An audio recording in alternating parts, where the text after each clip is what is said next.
A photograph sits in the county records office. The image is from 1902. It shows a group of people gathered around a baby. The baby wears a long white christening gown. The photograph is sepia-toned. The edges are slightly faded, but the faces are clear. The adults stand in formal poses. Their expressions seem proud. Some might even call them joyful. For more than a century, this image was filed under a simple label: domestic portraits. It looked like a family celebration, a religious ceremony, a moment of hope captured in time. The photograph appears to show a typical Edwardian family gathering. The baby is at the center. The adults surround the child in a protective circle. They are dressed in their best clothes. The women wear high-collared blouses. The men wear dark suits. One man stands taller than the others. He holds a book. It might be a Bible. The scene radiates formality and reverence. This is what people saw when they looked at the image: a family marking a sacred occasion, a new life welcomed into the world. It seemed simple. It seemed clear. But this interpretation is wrong. Historians recently re-examined the photograph. They looked beyond the faces. They studied the background. They traced the markings on the original glass plate negative. What they found was shocking. The location was not a family home. It was not a church. The place where this photograph was taken changes everything. It transforms a seemingly joyful image into something far darker. It reveals a hidden story. A story about poverty, about institutional control, about lives lived at the very edge of survival. The discovery began in the county records office. An archivist named Kevin was digitizing old photographs. He worked through boxes of glass plate negatives. Most were poorly labeled. Some had no labels at all. Kevin's job was to scan each image. He had to catalog them properly. He had to make them accessible to researchers. It was slow work, but Kevin was thorough. He examined each negative carefully. One image caught his attention. It was the christening photograph. The composition was strong. The faces were sharp. The negative was in good condition. Kevin scanned it at high resolution. He began to fill out the catalog entry, but he paused. The existing file description was vague. It said only "Christening, circa 1902. There was no location, no names, no context. Kevin looked at the image again. Something seemed off. He zoomed in on the background. The wall behind the group was not what he expected. It was not wallpaper. It was not wood paneling. It was brick. Plain, institutional brick. The window visible at the edge of the frame had a particular style. The casement was iron. The glass was divided into small panes. This was not domestic architecture. Kevin noticed something else. In the corner of the glass plate there was a small marking. A code. It had been etched into the emulsion. Kevin wrote it down. Kevin needed help. He contacted Andres, a local historian. Andres specialized in the city's architecture and social history.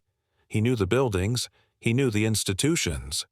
Kevin sent him the high-resolution scan. He included a close-up of the wall and the window. He mentioned the coded marking. Andres replied within hours. Andres recognized the brickwork immediately. He had seen it before. The pattern was distinctive. The mortar was laid in a specific way. It was used in municipal buildings constructed in the late Victorian period. The window style confirmed his suspicion. Andres checked his records. He cross-referenced the coded marking with old municipal registers. The code matched. The location was identified. The photograph was not taken in a home. It was taken in the local workhouse. The workhouse was a place of last resort. It housed the city's most destitute residents. People went there when they had nothing. No money, no family, no other options. The workhouse provided basic shelter and food, but it came at a cost. Residents were called inmates. They had to work. They had to follow strict rules. Families were separated. Men, women, and children lived in different wards. The conditions were harsh.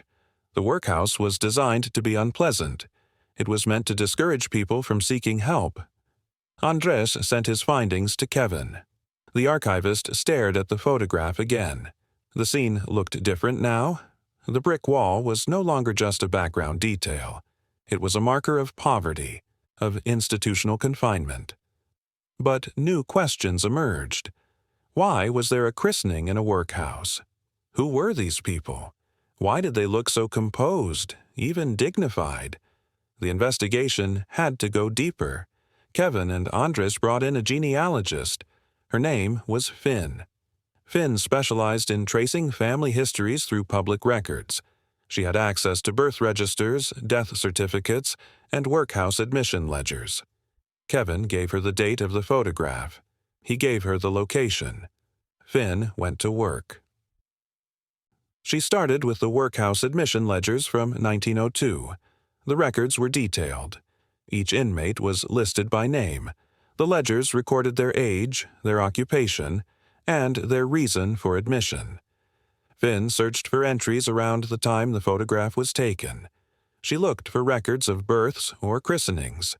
It took days, but she found it. The infant in the photograph was a boy. His name was Justin. He was born in the workhouse in late 1902. Finn found the birth record. The mother was listed. Her name was Aitana. She was 23 years old. Her occupation was recorded as domestic servant. The reason for her admission to the workhouse was listed as destitute and pregnant. There was no father named. Justin was born 6 weeks before the photograph was taken. Finn had identified the baby and the woman holding him. But the other figures in the photograph remained unknown. She studied the image again. There were 5 other adults, 3 men and 2 women. They were not dressed like inmates. Their clothes were too fine. Their postures were too confident. Finn went back to the records. She looked for staff lists. She looked for visitor logs. She found names. The stern-looking man in the center of the photograph was identified. He was not a grandfather. He was not a relative. His name was Tucker. He was the workhouse chaplain. Tucker was responsible for the spiritual welfare of the inmates. He conducted religious services. He performed baptisms. He officiated at funerals. His presence in the photograph made sense. He had christened Justin. The woman standing to Tucker's right was also identified. Her name was Elena. She was the workhouse matron. Elena oversaw the female ward. She managed the women inmates. She enforced the rules. She reported to the board of guardians. Elena's role was authoritarian. She controlled nearly every aspect of the women's lives. Finn identified 2 more people. One was a man standing slightly apart from the group. He was well-dressed. His coat was expensive. His posture was observational. He was not participating in the ceremony. He was watching. His name was Blake. Blake was a member of the Board of Guardians. The board oversaw the workhouse. They made policy decisions. They approved budgets. They were responsible for the institution's operation. Blake's presence in the photograph was unusual. He was there for a reason. The final 2 figures were more difficult to identify. They stood at the edges of the frame. One was a younger woman.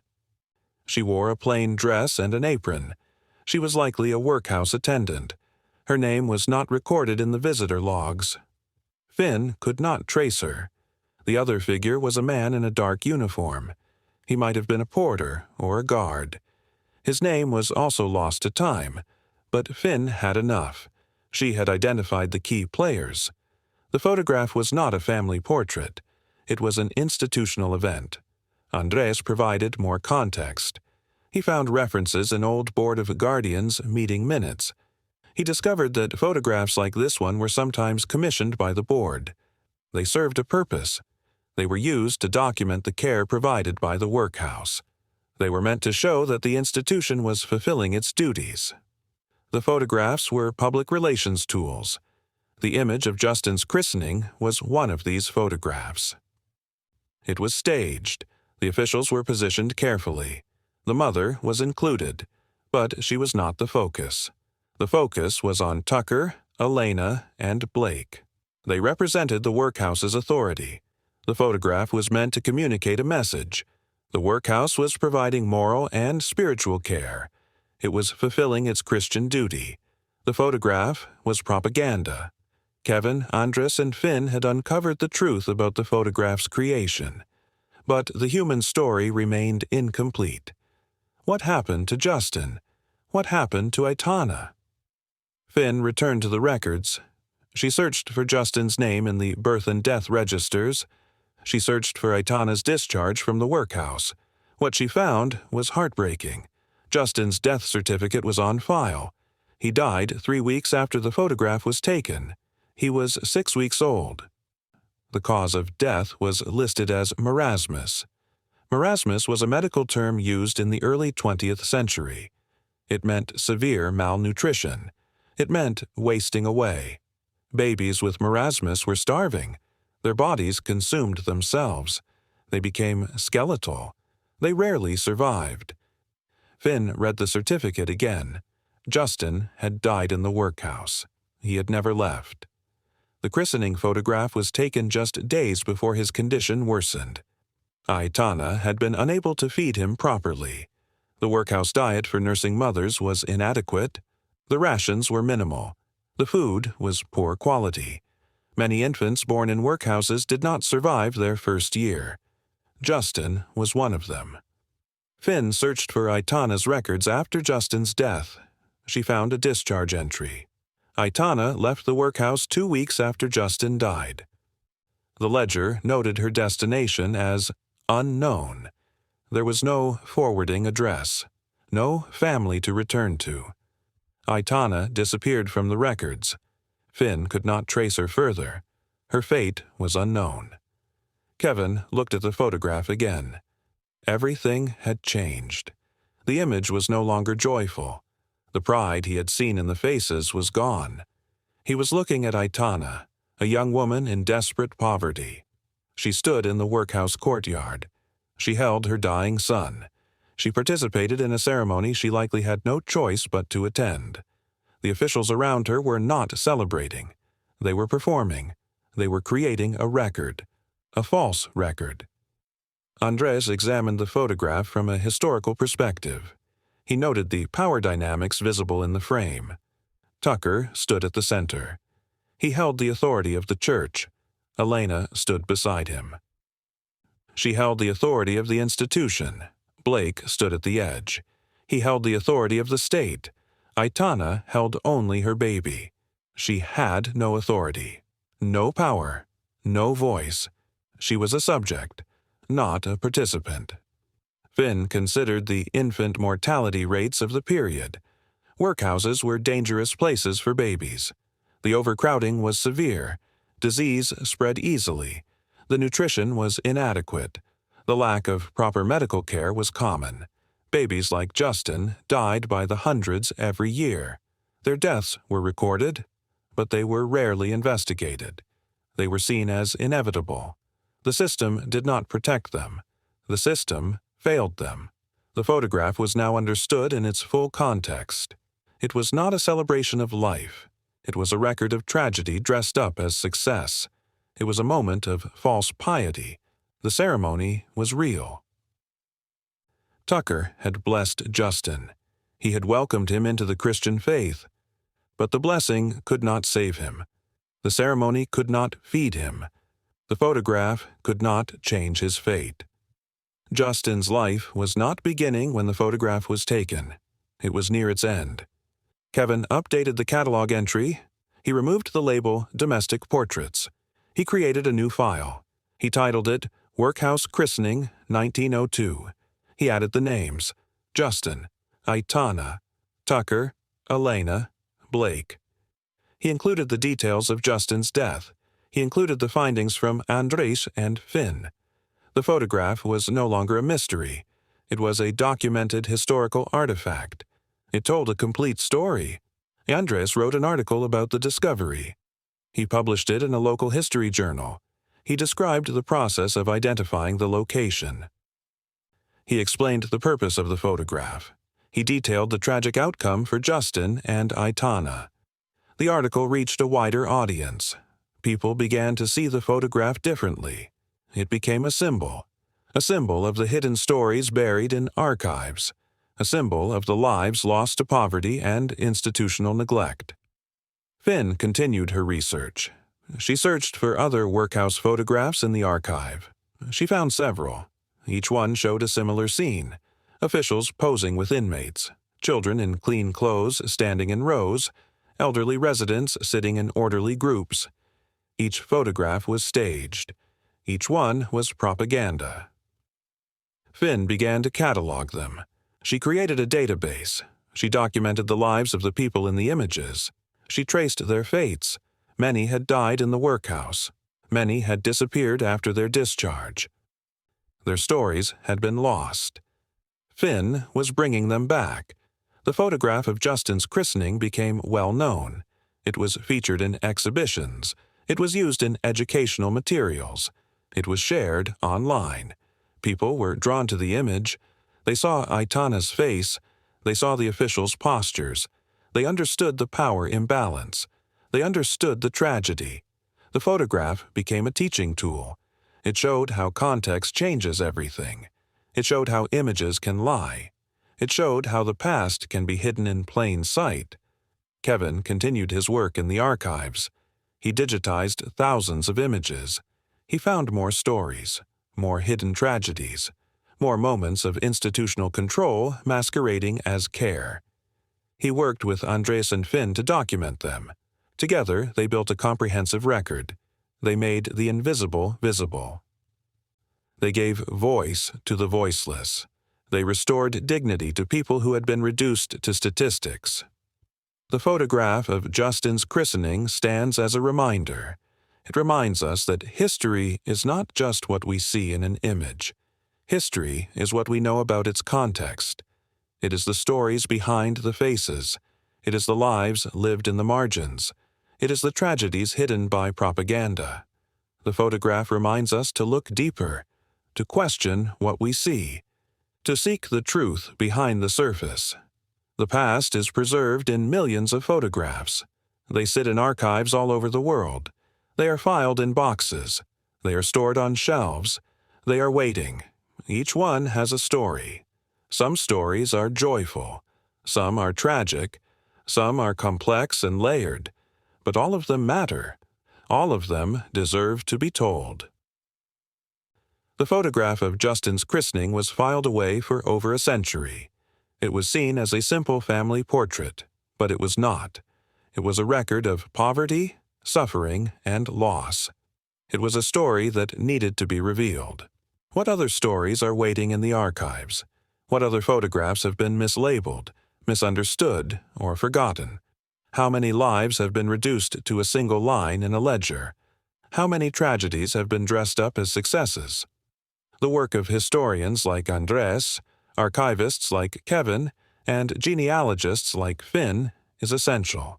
They recover these stories. They restore context. They give meaning to images that have lost their truth. The photograph of Justin and Aitana is no longer a lie. It is no longer propaganda. It is a powerful historical artifact. It tells the truth about the workhouse system. It exposes the cruelty of poverty. It shows the human cost of institutional neglect. It honors the memory of a baby who lived for only 6 weeks.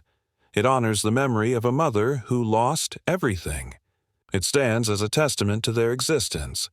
They were here. They mattered. Their story has been told.